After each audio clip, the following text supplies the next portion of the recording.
Good morning all of you. Today we solve this question. What is it? Find the output waveform of given circuit. तो यहाँ पे हमने दो Zener diode लिए हैं Z1 और Z2 और इनपुट जो है वो हमको साइन वेव दे के रखा है, साइनोसॉइडल वेव है और आउटपुट वेव फॉर्म हमको यहाँ पे फाइंड आउट करना है। और इन दोनों जीनर डायोड का जीनर वोल्टेज कितना गिवन है 10 वोल्ट। तो कैसे सॉल्व करेंगे इसको?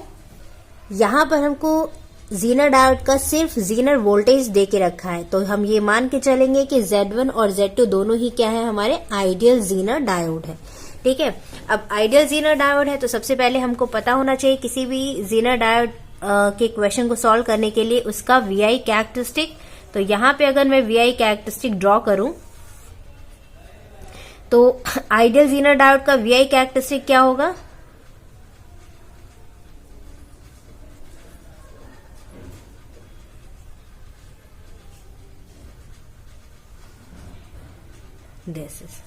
This is VI characteristic I और V। ठीक है, तो ये हो गया हमारा 0 रिवर्स डायरेक्शन में VZ, ये पॉइंट हमारा जीनर वोल्टेज कहलाएगा। ठीक है, तो ये इसकी VI कैरेक्टरिस्टिक है और VI कैरेक्टरिस्टिक बताया तो मैंने आपको हर एक रीजन पर जीनर डायोड का बिहेवियर कैसे होगा, उसका इक्विवेलेंट सर्किट डायग्राम कैसे होगा, ये मैंने बताया था। जीनर डायोड का जो थ्योरी पार्ट है वो मैंने लास्ट वीडियो में बहुत अच्छे से डिक्टेट किया है, आप उसको जरूर देखिए, उसको जरूर पढ़िए। अगर आप वो वीडियो आपने देख लिया तो आपको जीनर डायोड के कोई भी क्वेश्चन अगर आते हैं एग्जाम में तो आप उसको इजिली सॉल्व कर पाएंगे। तो यहाँ पर देखिए 4 रीजन होते हैं। ये वाला रीजन कहलाएगा हमारा फॉरवर्ड बायस्ड कंडक्टिंग रीजन। यहां से लेके यहां तक यानी कट इन वोल्टेज तक ये कहलाएगा हमारा forward biased non conducting region.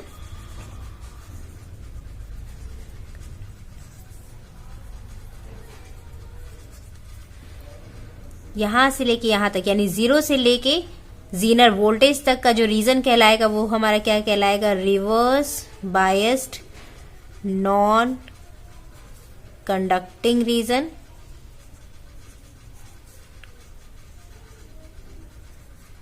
ठीक है, ये वाला रीजन। और जीनर वोल्टेज से लेके ये वाला यानी जीनर वोल्टेज से अगर ज्यादा होता है जीनर डायोड के क्रॉस वोल्टेज तो जो रीजन कहलाएगा ये रीजन, इसे हम कहेंगे this is reverse bias conducting region. ये है cut in voltage V gamma से, इसको मैं इंडिकेट कर दे रही हूं, this is V gamma, cut in voltage है। ठीक है, हमारा जो जीनर डायोड है एज अ वोल्टेज रेगुलेटर किस रीजन में काम करता है? रिवर्स्ड बायस्ड कंडक्टिंग रीजन में।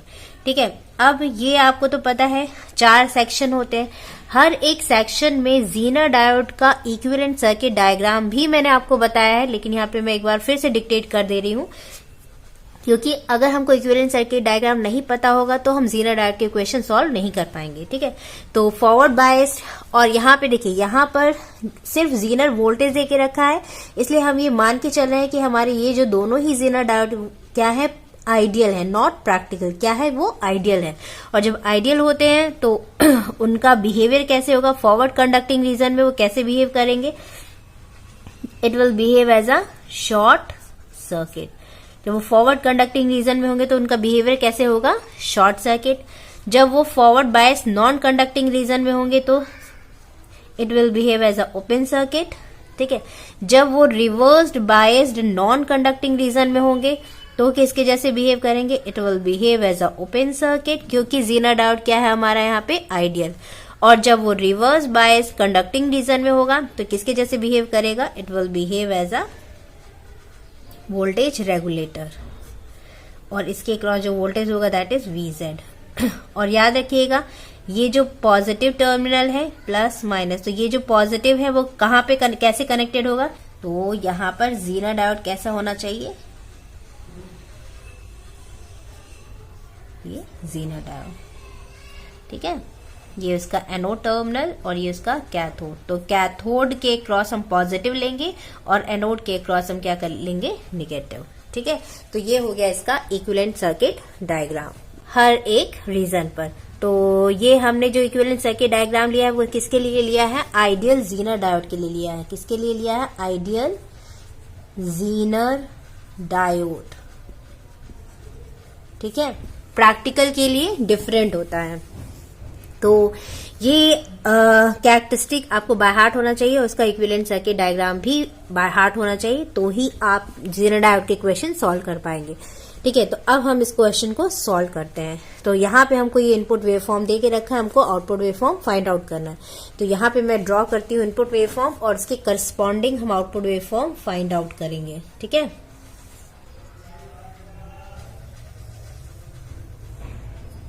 VI जिसका मैक्सिमम पीक कितना है 20 वोल्ट और निगेटिव पीक कितना होगा -20।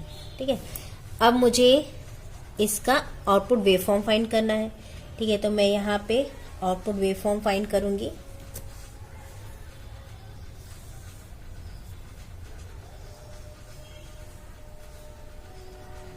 V0। तो हम स्टार्ट करते हैं इसकी एनालिसिस। तो देखते हैं जैसे ही इनपुट वेवफॉर्म क्या होता है, 0 से इंक्रीज होता है। तो लेट अस अज्यूम दैट इसकी वैल्यू यहाँ पे कितनी है 5 वोल्ट।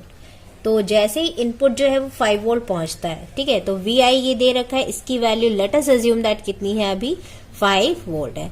तो जब इसकी वैल्यू 5 वोल्ट है तो हम चेक करेंगे कि जीनर डायोड Z1 और Z2 जो है वो किस रीजन में ऑपरेट होंगे।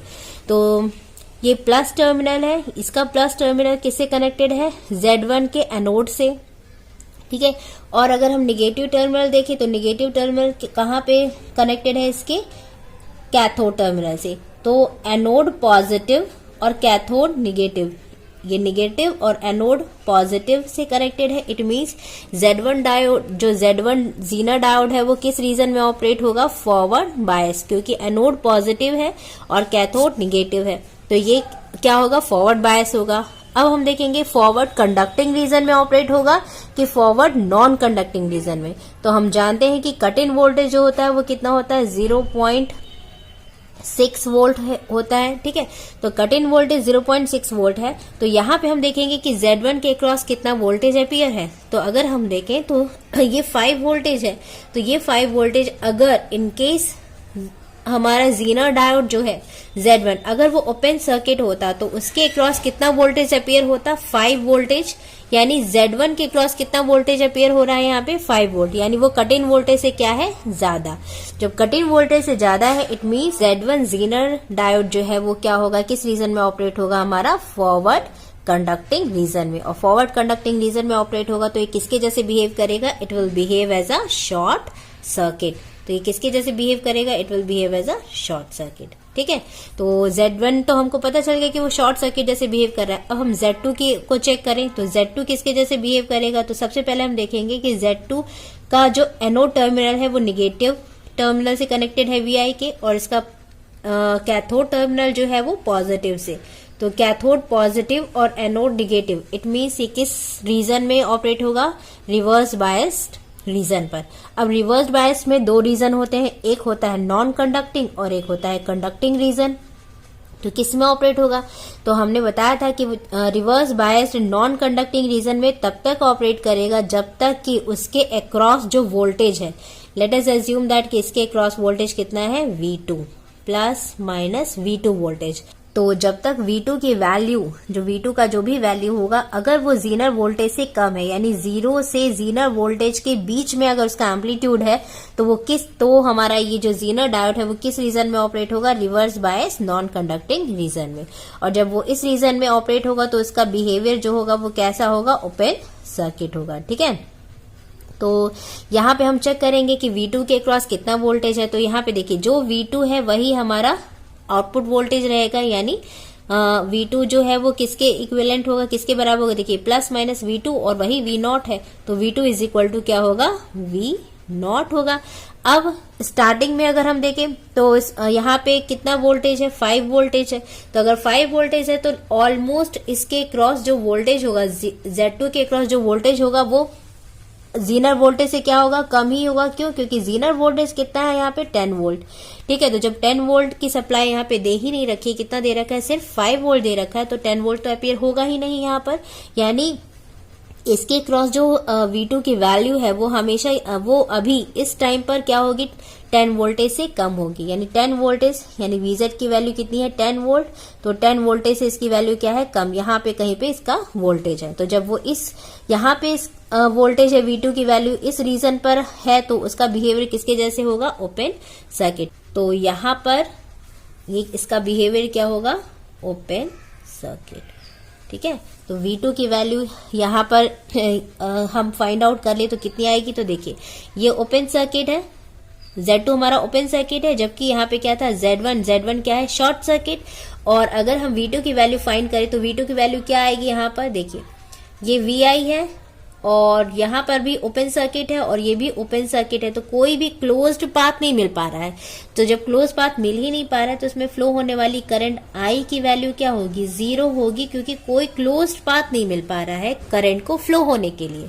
ठीक है, तो जब I की वैल्यू 0 है तो इस 15 किलो ओम के क्रॉस जो वोल्टेज होगा वो भी कितना होगा, 0। यानी V15K की वैल्यू क्या होगी, 0 होगी। और जब इसकी वैल्यू 0 होगी तो इसके क्रॉस वोल्टेज कितना है, 0 है। तो ये VI पूरा का पूरा कहाँ पे अपियर हो जाएगा, V2 में। और यही हमारा क्या होगा, आउटपुट वोल्टेज। तो VI की वैल्यू क्या होगी, VI is equal to V0 is equal to VI। और ये कब तक है, जब तक कि कब तक होगा, ऑब्वियसली जब तक कि हमारा जीनर डायोड जो है वो किस रीजन में ऑपरेट हो रहा है, reverse biased non conducting region पर। ठीक है, क्योंकि इस टाइम पर इसका जो इक्विवेलेंट सर्किट डायग्राम है वो क्या है, ओपन सर्किट। और ये तभी तक होगा जब तक कि इसके क्रॉस जो वोल्टेज है, इसके क्रॉस वोल्टेज V2 है और V2 की वैल्यू VI है।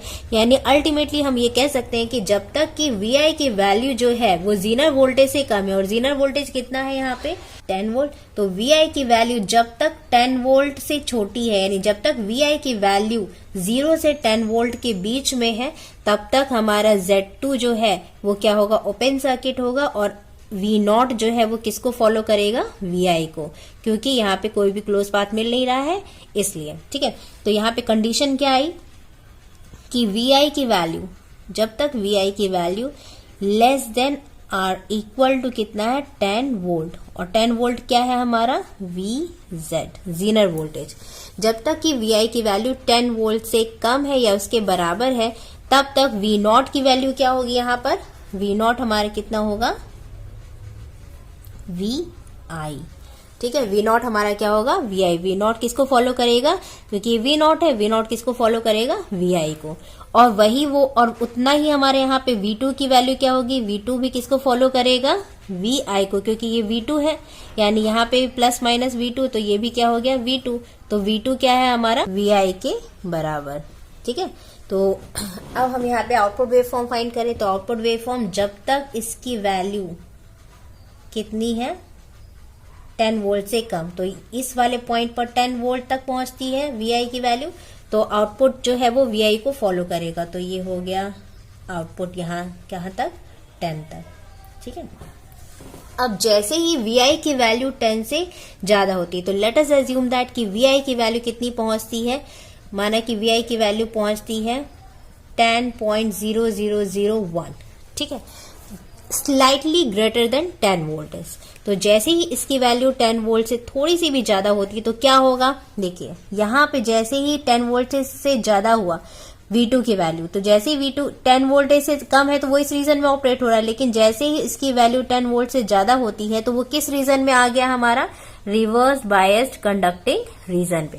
किस रीजन में आ गया वो, रिवर्स बायस्ड कंडक्टिंग रीजन में। और जब इस रीजन में आ गया तो उसका इक्विवेलेंट सर्किट डायग्राम क्या होगा, दिस, एक बैटरी के जैसे ये बिहेव करेगा। और इस बैटरी की वैल्यू कितनी होगी, VZ। और यहाँ पे कितना दे रखा है, VZ की वैल्यू 10 वोल्ट। तो यहाँ पर जीनर डायोड का इक्विवेलेंट सर्किट डायग्राम क्या होगा, प्लस ये माइनस।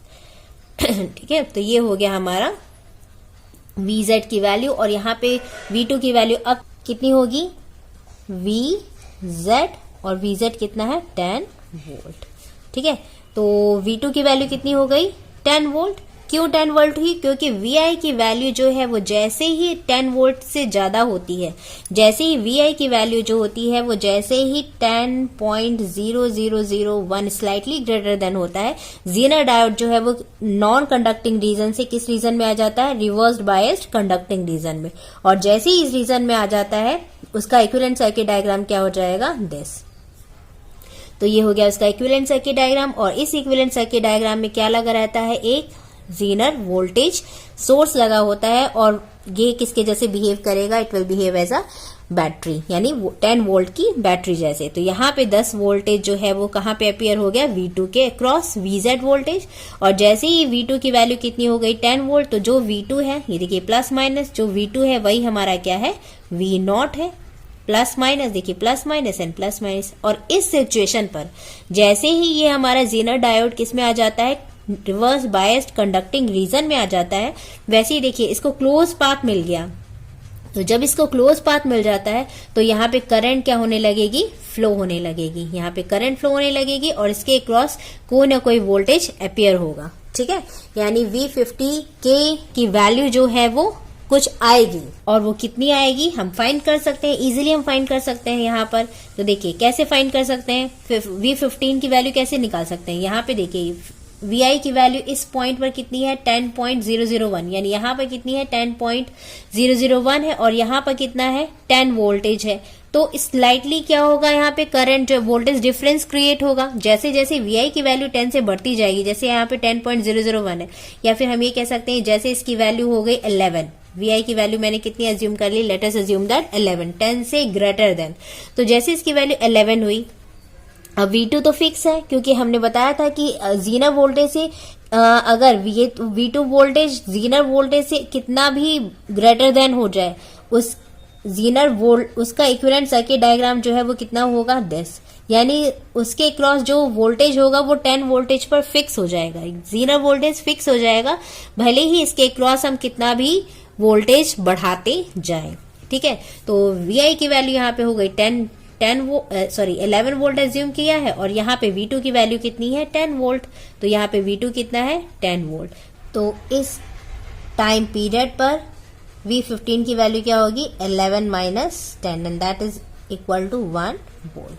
कब 1 वोल्ट है, जब Vi की वैल्यू 11 है, जब इसकी वैल्यू 12 होगी, 13 होगी, 14 होगी, तो वैसे वैसे V15 यानी इसके क्रॉस जो वोल्टेज ड्रॉप है उसकी वैल्यू क्या होगी, चेंज होगी, 1 वोल्ट होगी, फिर 2 वोल्ट, 3 वोल्ट, 4 वोल्ट, ऐसे क्या होगा, इसके क्रॉस वोल्टेज यानी इसके अक्रॉस जो वोल्टेज होगा वो बढ़ेगा। क्यों बढ़ रहा है, क्योंकि हमारा Vi बढ़ रहा है, तो ये वोल्टेज बढ़ रहा है, और Vz की वैल्यू यहाँ पे फिक्स है, ये फिक्स है, इसलिए इसके बढ़ने के कारण इसके क्रॉस वोल्टेज बढ़ रहा है, क्योंकि यहाँ पे ये तो 10 है। अब Vi की वैल्यू जैसे जैसे बढ़ती जाएगी, जैसे 11 है तो 11 माइनस 10 1 वोल्ट हुआ, यहाँ पे 12 होगा तो 12 माइनस 10 2 वोल्ट, यानी इसके क्रॉस 2 वोल्ट अपियर होगा। धीरे धीरे ऐसे इसकी वैल्यू क्या होगी, बढ़ती जाएगी जैसे जैसे Vi बढ़ेगा, क्योंकि Vz की वैल्यू फिक्स है, यानी V2 की वैल्यू यहाँ पे फिक्स है। ठीक है, अब यहाँ पे हम आउटपुट वोल्टेज देखें, तो आउटपुट जब V2 की वैल्यू फिक्स है दैट इज Vz, तो V0 भी क्या हो गया फिक्स, क्योंकि ये पूरा बैटरी जो है वो, यानी ये Vz कहाँ पे कनेक्टेड है हमारा V0 पर। तो इस टाइम पीरियड पर Vz जो है वही हमारा क्या है V0 है। कब है हमारा, जब Vi की वैल्यू जो है वो क्या है Vz से ज्यादा है, यानी 10 वोल्टेज से ज्यादा है। तो जैसे ही Vi की वैल्यू जो है वो 10 वोल्ट या उससे ज्यादा होती है, उस टाइम पीरियड पर V0 की वैल्यू क्या होगी हमारी Vz होगी। ठीक है, और Vz की वैल्यू कितनी है 10, तो कहाँ तक हाई है, देखिए Vi की वैल्यू जो है वो इस पॉइंट तक क्या है 10 वोल्टेज से ज्यादा है, यानी इस पॉइंट तक इसकी V0 कितना होगा 10 वोल्टेज पर कांस्टेंट होगा। ठीक है, अब हम देखते हैं यहाँ पर, फिर इस वाले पॉइंट पर चेक करें, तो इस वाले पॉइंट पर हम देखते हैं कि Vi की वैल्यू क्या है 10 से फिर से घट रही है, धीरे धीरे क्या हो रही है, कम हो रही है। तो जैसे ही Vi की वैल्यू जो है वो 10 वोल्टेज से क्या होगी, कम होगी, आउटपुट वैल्यू क्या होगा, आउटपुट यानी V0 V0 किसको फॉलो करेगा, फिर से VI को फॉलो करेगा। ठीक है, तो यहाँ पर VI कैसे जा रहा है, नीचे की ओर, तो ये हमारा नीचे की ओर जाएगा। ठीक है, अब यहाँ पे हम देखें इस वाले पॉइंट पर, तो अब इस वाले पॉइंट पर देखिए, यहाँ पर इंपॉर्टेंट है चीज देखने की, क्योंकि यहाँ पर हमारा क्या था, ये पॉजिटिव पोर्शन पे था। अब हम किस में जा रहे हैं, निगेटिव पोर्शन पर। तो जब हम निगेटिव पोर्शन पर जा रहे हैं VI के, तो इस टाइम पर क्या होगा, VI की पोलैरिटी हम चेंज करेंगे। तो ये प्लस माइनस है, तो यहाँ पे VI कितना हो जाएगा, माइनस, और ये हो जाएगा प्लस। ठीक है, जैसे ही VI की पोलैरिटी चेंज होगी, तो यहां पर देखिए दो जीना डायोड थे, Z1 और Z2, कैसे थे, वो ऐसे कनेक्टेड था, और दूसरा वाला कैसे कनेक्टेड था, यहां पर ऐसे दोनों जीना डायोड कनेक्टेड थे। तो यहां पर देखिए, जब हमारा VI का पॉजिटिव पोर्शन था, यानी जब VI पॉजिटिव साइकिल पे था, उस टाइम पर देखिए Z1 जो है वो क्या था, हमारा फॉरवर्ड बायस था, फॉरवर्ड कंडक्टिंग रीजन में काम कर रहा था। किस में काम कर रहा था, फॉरवर्ड कंडक्टिंग रीजन में। क्यों, क्योंकि उस टाइम पीरियड पे VI का पॉजिटिव टर्मिनल से कनेक्टेड था और नेगेटिव कैथोड से कनेक्टेड था, पॉजिटिव एनोड से और नेगेटिव कैथोड से, इसलिए Z1 क्या था, फॉरवर्ड बायस में था, और Z2 क्या था, हमारा रिवर्स बायस में। लेकिन इस टाइम पीरियड पर जैसे ही VI की वैल्यू निगेटिव साइकिल पर जाती है, तो उस टाइम पर VI की पोलैरिटी चेंज हो गई, ये माइनस हो गया और ये प्लस। तो जब ये माइनस हुआ तो ये माइनस से कनेक्टेड हो गया और ये प्लस से। इसी तरह ये प्लस यहाँ पर है, तो Z2 का एनोड जो है वो प्लस हो गया और कैथोड जो है वो क्या हो गया, माइनस। तो अब हम Z1 और Z2 को देखें, तो इसको देखने से क्या हो रहा है, देखिए Z2 का एनोड टर्मिनल पॉजिटिव से और कैथोड टर्मिनल निगेटिव से कनेक्टेड है। इसका मतलब Z2 क्या हो गया, हमारा फॉरवर्ड बायस्ड हो गया। ठीक है, और Z1 क्या होगा इस टाइम पीरियड पर, देखिए एनोड निगेटिव से कनेक्टेड है और कैथोड किससे कनेक्टेड हो गया, पॉजिटिव से। तो इस टाइम पीरियड पर Z2 क्या होगा, हमारा रिवर्स्ड बायस्ड होगा। ठीक है, यानी इनका रीजन जो है वो चेंज हो गया। क्यों चेंज हुआ, क्योंकि हमारा VI का साइकिल चेंज हो गया, ये पॉजिटिव पोर्शन पे था और ये निगेटिव पोर्शन पे है। ठीक है, तो ये चीजें ध्यान रखने वाली है कि पॉजिटिव पोर्शन पे बिहेवियर कैसा होगा और नेगेटिव पोर्शन पे बिहेवियर कैसा होगा, क्योंकि यहाँ पे हम साइन वेव ले रहे हैं, तो जिसकी पोलैरिटी जो है वो क्या होती है, चेंज होती है। पॉजिटिव पोर्शन में अलग रहेगी, नेगेटिव पोर्शन पर अलग रहेगी। ठीक है, तो DC वोल्टेज होता तो कोई बात ही नहीं थी, लेकिन यहाँ पे हम क्या ले रहे हैं, साइनोसॉइडल वेव फॉर्म ले रहे हैं। ठीक है, तो इस टाइम पीरियड पर Z1 क्या हो गया, रिवर्स बायस, और Z2 क्या हो गया, फॉरवर्ड बायस। तो फॉरवर्ड बायस है, तो अगेन हम यहाँ पे चेक करते हैं। तो लेट अस अज्यूम दैट, देखिए फॉरवर्ड बायस में मैंने क्या बताया था, कंडक्टिंग रीजन कहां पर होता है, फॉरवर्ड बायस कंडक्टिंग रीजन तब होता है जब वो कट इन वोल्टेज, उसके क्रॉस जो वोल्टेज है, यानी जीनर डायोड के क्रॉस जो वोल्टेज है वो कट इन वोल्टेज से जब ज्यादा होता है। ठीक है, और कट इन वोल्टेज कितना है, 0.6 volt, that is very small, बहुत ही स्मॉल है, यानी करीब यहाँ पर जीरो से थोड़ा सा स्लाइटली ग्रेटर देन होता है, यानी 0.6 वोल्टेज तक वो किस में रहेगा, फॉरवर्ड बायस नॉन कंडक्टिंग। इस यानी जब जीनर डायोड के क्रॉस जो वोल्टेज है वो बहुत ही स्लाइटली लेस होता है, बहुत ही कम होता है, जब तब वो क्या होता है, नॉन कंडक्टिंग रीजन में, और उस रीजन पे वो ओपन सर्किट जैसे बिहेव करता है।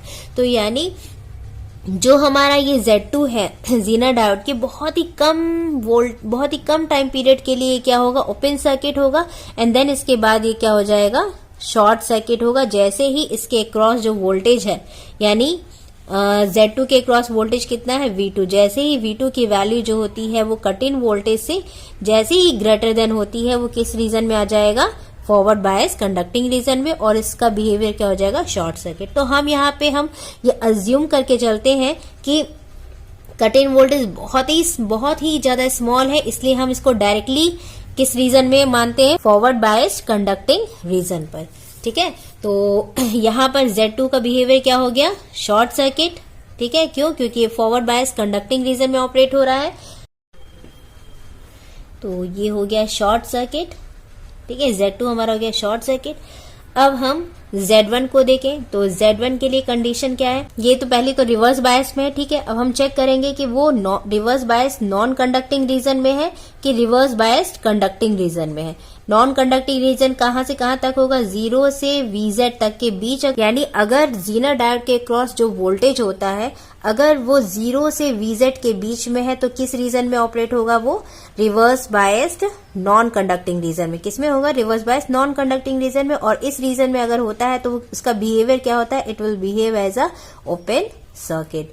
ठीक है, तो यहां पर हम चेक करेंगे रिवर्स बायस रीजन में तो है तो वो कंडक्टिंग रीजन में है कि नॉन कंडक्टिंग रीजन में। तो लेट अस अज्यूम दैट कि जीनर डायोड Z1 के क्रॉस वोल्टेज कितना है हमारा, V1 है। ठीक है, तो अब हम V1 का अगर हम देखें तो सबसे पहले हमको VI की वैल्यू देखते हैं कहाँ पे है। यहां से शुरू करते हैं VI की वैल्यू, क्योंकि यहां तक हमारा आउटपुट वेवफॉर्म ड्रॉ हो गया था। तो जब लेट अस अज्यूम दैट कि VI की वैल्यू कितनी है, यहाँ पे अगर हम देखें तो VI की वैल्यू कितनी है, -5। तो पोलैरिटी हमने चेंज कर दी है माइनस प्लस, तो यहाँ पे VI को हम कितना मानेंगे, 5 वोल्ट। तो लेट अस अज्यूम दैट कि VI की वैल्यू कितनी है, 5 वोल्ट। ठीक है, तो VI की वैल्यू 5 वोल्ट है। जब VI की वैल्यू 5 वोल्ट है तो जीनर डायोड V1 के अक्रॉस कितना वोल्टेज होगा। तो अगर हम देखें तो ये 5 वोल्टेज है तो इसके अक्रॉस जो वोल्टेज होगा प्लस माइनस, देखिए प्लस माइनस है और ये भी प्लस माइनस है, तो इसके अक्रॉस जो वोल्टेज होगा वो 10 वोल्ट तो होगा नहीं, क्योंकि जब इसी की वैल्यू कितनी है, 5 वोल्ट है, तो इसके अक्रॉस वोल्टेज जो होगा वो 5 वोल्टेज से कम ही होगा।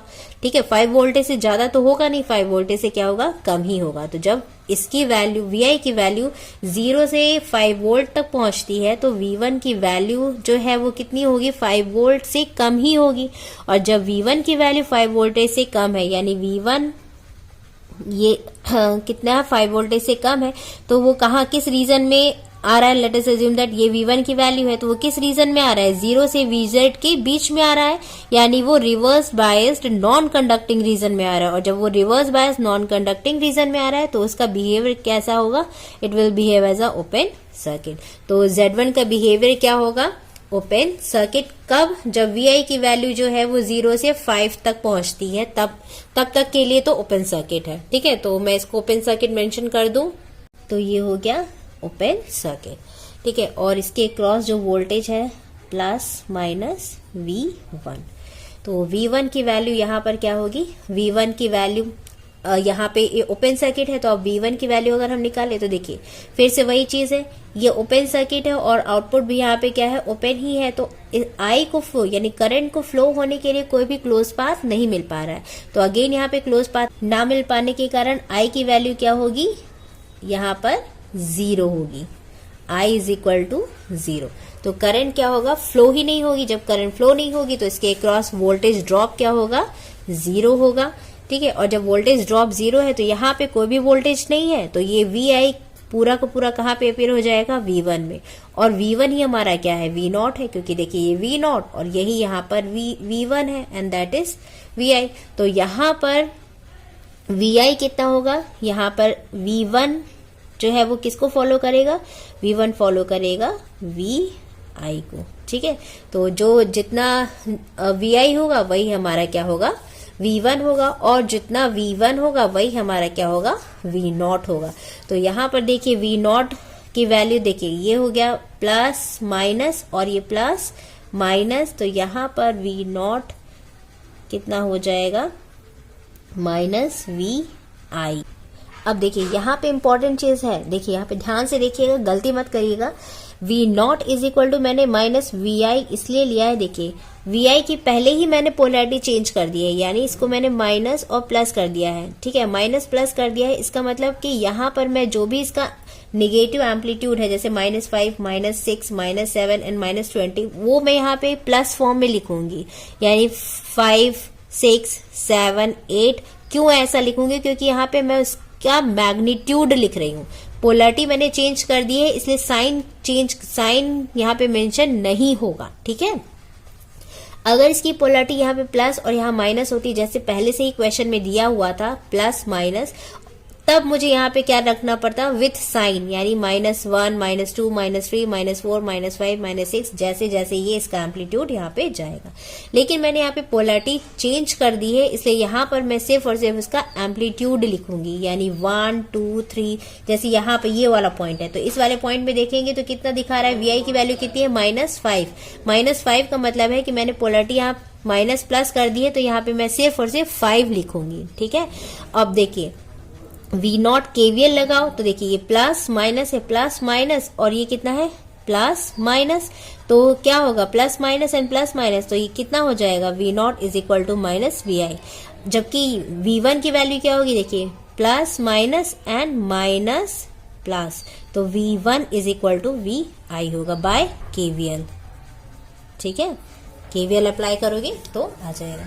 तो यहाँ पे ये चीज समझ में आई कि माइनस वी आई मैंने इसलिए लिखा है क्योंकि यहाँ पर मैं वी आई का एम्पलीट्यूड रखूंगी। ठीक है, अब इसको सॉल्व करते हैं तो देखें जैसे ही वी आई की वैल्यू कितनी होती है -5, -6, -7, तो जब तक इसकी वैल्यू क्या होती है VZ से कम होती है। और VZ की वैल्यू कितनी है, VZ की वैल्यू कितनी दे रखी है 10 वोल्ट। तो जैसे ही VI की वैल्यू यानी VI की वैल्यू जो है वो 10 वोल्टेज से कम होती है, VI की वैल्यू क्या होती है less than or equal to 10 volt. तो जब VI की वैल्यू जो है वो 10 वोल्टेज से कम होती है, पहली कंडीशन कम होती है वो है यानी 0 से कहां तक जाएगी -10 तक। तो जब VI की वैल्यू 10 वोल्टेज से कम है, यहाँ पे मैं मैग्नीट्यूड की बात कर रही हूँ। ठीक है, तो जब VI की वैल्यू 10 वोल्टेज से कम है तो वो किस रीजन में ऑपरेट होगा, हमारा reverse biased non conducting region पे। और इसमें उसका इक्विवेलेंट सर्किट डायग्राम क्या होगा, ओपन सर्किट, जो कि मैंने ऑलरेडी मेंशन कर दिया है। तो जब ये ओपन सर्किट है तो V नॉट की वैल्यू हमारी कितनी हो गई -VI, तो ये कंडीशन हो गई V नॉट कितना होगा -VI, जहां पे VI याद रखिएगा VI का हम एम्पलीट्यूड लेंगे ना कि साइन, क्योंकि ऑलरेडी साइन यहाँ पे मैंने मेंशन कर दिया है। सेकेंड कंडीशन क्या होगी, ठीक है, सेकेंड कंडीशन क्या होगी, जब VI की वैल्यू, जैसे ही VI की वैल्यू क्या होती है 10 वोल्टेज, जैसे ही VI की वैल्यू जो है वो 10 वोल्टेज से क्या होती है ज्यादा होती है। तो जैसे ही VI की वैल्यू 10 वोल्टेज से ज्यादा होगी तो क्या होगा, हमारा ज़ीनर डायोड जो है वो किस रीजन में ऑपरेट होने लगेगा, रिवर्स बायस्ड कंडक्टिंग रीजन पर। और जब रिवर्स बायस्ड कंडक्टिंग रीजन पे ऑपरेट होगा तो वो उसका इक्विवेलेंट सर्किट डायग्राम क्या होगा, एक बैटरी सोर्स।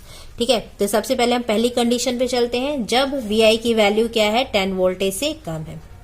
जब 10 वोल्टेज से कम है तो V नॉट क्या होगा, VI को फॉलो करेगा। ठीक है, तो यहाँ पे VI है तो 10 voltage, let us assume that ये हमारा क्या है 10 वोल्ट, यहां तक हमारा 10 वोल्ट, तो ये किसको फॉलो करेगा, VI को। तो जैसा VI गया है वैसा ही यहाँ पे आएगा, और इसका एम्पलीट्यूड कहाँ तक गया है 10 वोल्ट तक।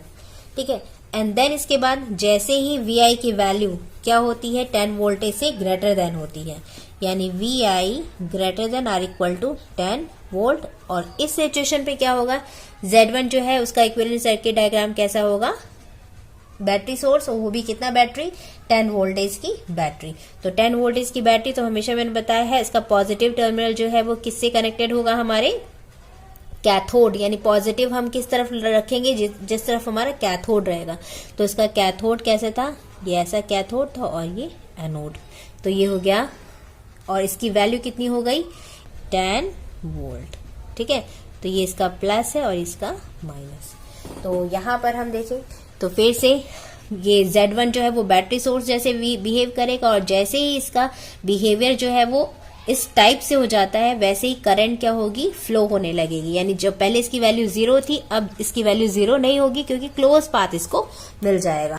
तो यहाँ पे I की वैल्यू क्या होगी, 0 नहीं होगी। ठीक है, तो कोई ना कोई करंट जो है वो यहाँ पे फ्लो होगी और इसके क्रॉस वोल्टेज ड्रॉप अपीयर होगा।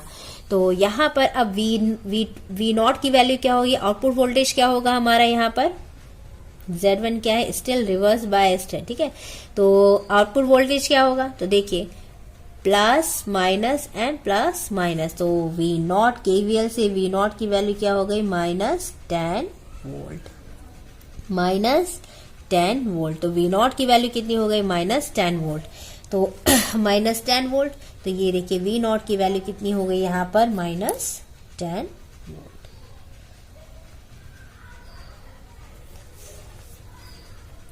कब तक ये -10 वोल्ट रहेगा, जब तक कि हमारा इनपुट जो है वो 10 वोल्टेज से क्या है ज्यादा है, मैग्नीट्यूड 10 वोल्टेज से क्या है ज्यादा है। ठीक है। और जैसे ही इसका मैग्नीट्यूड जो है वो क्या होता है, 10 वोल्टेज से कम होता है। तो जैसे ही इसका मैग्नीट्यूड 10 वोल्टेज से कम होगा, वी नॉट जो है वो वी आई को फॉलो करेगा। तो वी नॉट जो है वो वी आई को फॉलो करेगा, तो दिस इज वी आई। ठीक है, तो ये हो गया आपका आउटपुट वेव फॉर्म। यहाँ पे हमेशा ये जो है इसमें कंफ्यूज मत होइएगा, ये जो माइनस साइन मैंने यहाँ पे लगाया है, ये वी आई जो है वो मॉड ऑफ वी आई को समझ लीजिए, क्योंकि मैंने पोलरिटी यहाँ पे चेंज कर दी है। तो यहाँ पर जो भी आता है वो एम्पलीट्यूड आता है, इसलिए मॉड वी आई कर लो। ठीक है, तो ये चीज समझ में आई आपको कि कैसे हमारा जीना डायोड जो है वो काम करता है। जब हमने यहाँ पे 2 जीना डायोड यूज किए हैं, तो दोनों ही जीना डायोड कब फॉरवर्ड बायस में होगा, कब रिवर्स बायस में होगा। फॉरवर्ड बायस में होगा तो वो कंडक्टिंग रीजन में कब होगा, नॉन कंडक्टिंग रीजन में कब होगा, रिवर्स बायस में होगा तो कब वो रिवर्स बायस कंडक्टिंग रीजन में होगा, और कब वो reverse biased non conducting region में। तो यहाँ पे नॉन कंडक्टिंग और यहाँ पे कंडक्टिंग। जब भी जीनर डायोड के क्रॉस जो वोल्टेज होता है वो जीनर वोल्टेज से अगर ज्यादा हो गया तो वो कंडक्टिंग रीजन में ऑपरेट होने लगेगा, और उसका इक्विवेलेंट सर्किट डायग्राम ऐसे होगा। ठीक है, तो यहाँ पर बस केवीएल आपको अच्छे से बनना चाहिए, आपको उसका वीआई कैरेक्टरिस्टिक पता होना चाहिए, साथ साथ में उसका इक्विवेलेंट सर्किट डायग्राम भी पता होना चाहिए।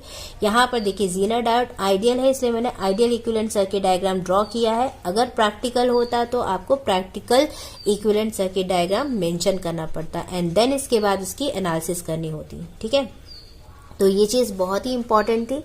और मैंने जो लास्ट वीडियो और लेक्चर्स बनाए हैं जीनर डायोड के थ्योरी पार्ट, वो जरूर पढ़िएगा, क्योंकि वहां पे मैंने आइडियल जीनर डायोड का equivalent circuit diagram as well as practical zener diode का इक्विवेलेंट सर्किट डायग्राम हर एक रीजन पर कैसा होता है वो मैंने बताया है, और उससे ही रिलेटेड बहुत सारे क्वेश्चंस मैंने सॉल्व किए हैं। तो ये 2 zener diode back to back जो कनेक्टेड थे वो मैंने आपको बताया है कैसे। और यहाँ पे हमने एसी सप्लाई यूज किया। पहले हम क्या लेते थे, डीसी सप्लाई लिया था। हमने जितने भी क्वेश्चंस लिए थे उसमें हमने डीसी सप्लाई लिए थे। यहाँ पे मैंने एसी सप्लाई लिया है और उसका आउटपुट वेवफॉर्म हमने फाइंड आउट किया है। और एसी सप्लाई जब हम लेते हैं तो जीनर डायोड जो होता है उसका जो रीजन होता है वो according to sine wave, according to input wave form वो चेंज होता है। तो ये चीज ध्यान रखिएगा कि किस रीजन पर, यानी इनपुट वेव फॉर्म के किस पोर्शन पर जीनर डायोड कैसा बिहेव करेगा वो आप उसको मेंशन करते जाइएगा। और जब आप मेंशन करते जाएंगे और उसके करस्पॉन्डिंग आउटपुट फाइंड आउट करेंगे, तब आपको output wave form easily find out हो जाएगा। तो आई होप आपको ये क्वेश्चन समझ में आया होगा जीनर डायोड का। और एग्जाम में बहुत पूछा जाता है जीनर डायोड से रिलेटेड क्वेश्चंस। गेट में तो 101% जीनर डायोड से क्वेश्चन जरूर आएगा, या वो 2 नंबर में आएगा या फिर 1 नंबर में, लेकिन पूछा जरूर जाएगा। ठीक है, तो जरूर आप इसको अच्छे से पढ़िए। आपके RGPV exam point of view से भी बहुत इंपॉर्टेंट है, और जितने भी कॉम्पिटेटिव एग्जाम होते हैं उस पॉइंट ऑफ व्यू से भी ये बहुत ही इंपॉर्टेंट है। तो आई होप आपको ये लेक्चर समझ में आया होगा। अगर आप मेरे वीडियो और मेरे लेक्चर्स आपको समझ में आ रहे हैं तो प्लीज लाइक करिए, शेयर करिए अपने फ्रेंड सर्कल पर, और अगर आप मेरे चैनल पर नए हैं तो प्लीज सब्सक्राइब करिए। Thank you for watching and all the best.